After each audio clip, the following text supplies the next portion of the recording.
Billahi minasyaitanir rajim. Bismillahirrahmanirrahim. Assalamualaikum warahmatullahi wabarakatuh.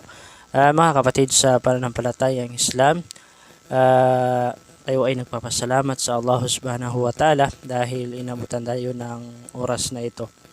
Alam niyo po ba na mayroong itinuro ang ating mahal na propeta Muhammad sallallahu alaihi wasallam na nabanggit sa kaniyang hadith na yung oras na ito ay katanggap-tanggap po yung ating mga dua o yung ating mga panalangin, mga minamahal na kapatid sa pananampalatayang Islam.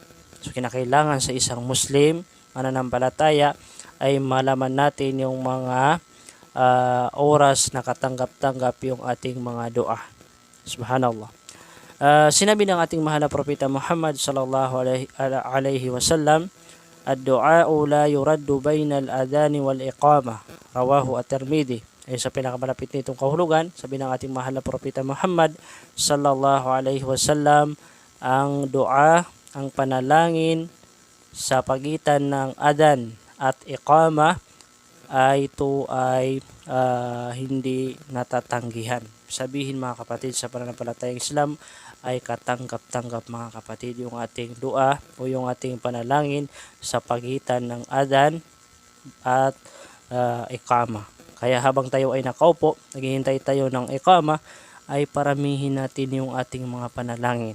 No? Paramihin natin yung ating mga dua mga kapatid sa pananampalatayang Islam dahil ayon sa ating mahal na propeta Muhammad sallallahu alaihi wasallam sa kanyang sinabi ay ito ay katanggap-tanggap yung ating mga dua. Subhanallah. Kaya gawin natin na kapag tayo ay nagsala, na naghihintay tayo ng iqama, ay paramihin natin yung ating mga dua mga kapatid sa pananampalatayang Islam.